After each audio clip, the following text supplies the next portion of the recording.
Shri Chandrashekhar please. धन्यवाद सभापति महोदय, आपने मुझे वित्तीय विधेयक पर बोलने का मौका दिया। किसान मजदूर रात में थक के सो जाते हैं, सपने में देखते हैं कि जीवन बदल रहा है, गरीबी खत्म हो रही है।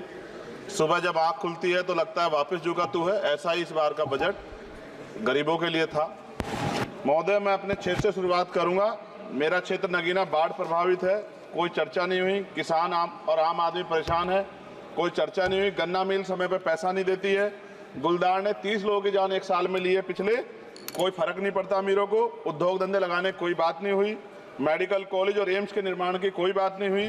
ग्रामीण क्षेत्रों में खेलों को बढ़ावा देना, स्पोर्ट कॉलेज की कोई बात नहीं हुई।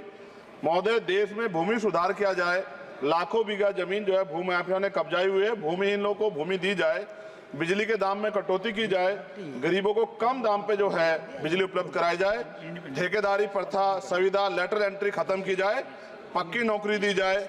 निजीकरण की वजह से सरकारी नौकरियां लगभग खत्म हो गई हैं।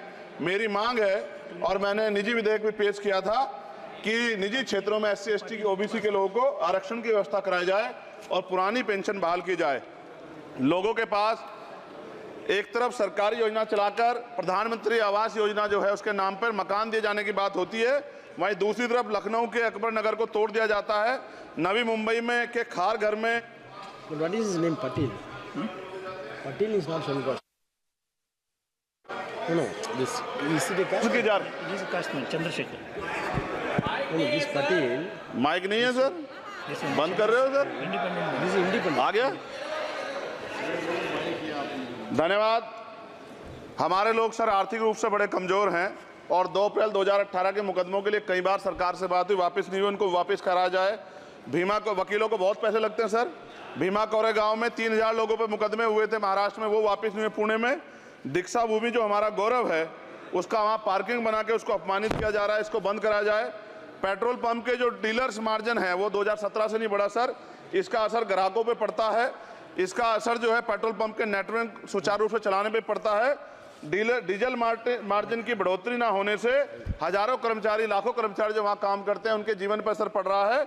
सहारा का में 10 करोड़ जमाकर्ता का लाखों करोड़ों रुपए जमा है। कंपनी बंद हो जाने के कारण 10 लाख से ज्यादा एजेंट बेरोजगार हो रहे हैं, नौकरी कहीं है नहीं। भुगतान ना होने के कारण जमाकर्ताओं के द्वारा एजेंट पर जबरदस्ती भुगतान कराने का दबाव बनाया जा रहा है, जिसके कारण 5000 से ज्यादा एजेंटों ने आत्महत्या कर ली है।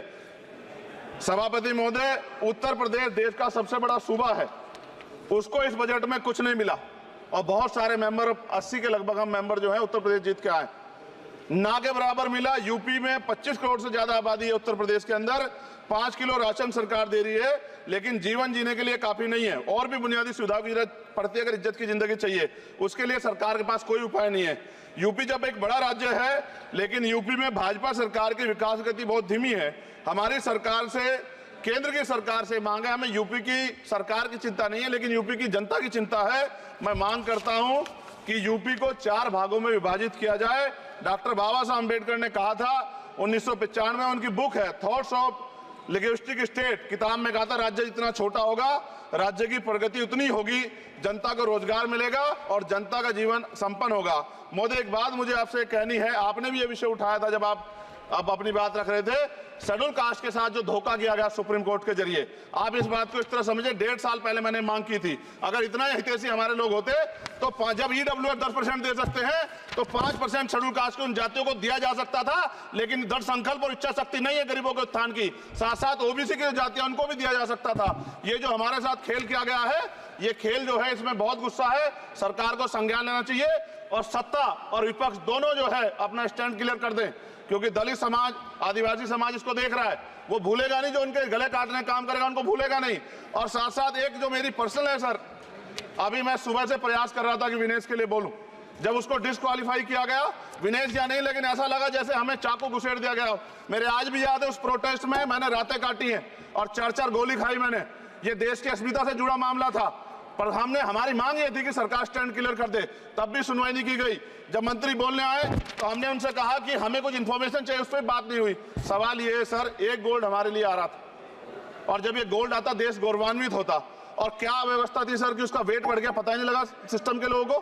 क्या बेवकूफी की गई है, ये सोचने का विषय है सर। ये बहुत महत्वपूर्ण देश की बेटी का मामला है। ये हरियाणा की बेटी नहीं है सर, वो एक जात की बेटी नहीं है, वो हमारी बहन है, देश की बेटी है। और आपने क्या किया हरियाणा के साथ? आपने हरियाणा का बजट कम किया, जबकि सबसे ज्यादा मेडल हरियाणा लेके आता है। ये गलत है सर, ये धोखा है। हमें इस बात की तकलीफ है कि विनेश जो है देश का नाम गौरवान्वित करती, इस देश का नाम बढ़ाती, लेकिन आज जो है अपमान का सामना करना पड़ रहा है। जब हमारे हितों की बात होगी हम जो है समझौता कर सकते हैं, लेकिन जब देश के हितों की बात होगी, बाबा साहब अम्बेडकर ने कहा था हम प्रथम और अंत्य भारतीय हैं। जब देश हितों की बात होगी, महिला हितों की बात होगी, महिला सम्मान की बात होगी, हर हम कीमत चुका देंगे। सरकार के मंत्री ने क्या कहा कि हमने इतने पैसे दिए, एहसान किया क्या? खैरात दी क्या आपने कोई? खत्म कर रहा हूं सर, खैरात दी क्या आपने कोई? इससे ज्यादा पैसे हम आपको दे देंगे, लेकिन आपको चाहिए था कि इस मामले को संभालते और देश का सम्मान बढ़ाते। आपने लापरवाही बरती, इसका खामियाजा हमें भुगतना पड़ा। मैं आपसे आग्रह करूंगा कि जब वो बेटी देश लौटे सर, जब वो बेटी देश लौटे, रुक जाओ प्लीज वाइंड अप प्लीज। जब वो बेटी देश लौटे, मैं आपसे आग्रह करूंगा कि स्पीकर सर यहां बुला के उसका सम्मान करें।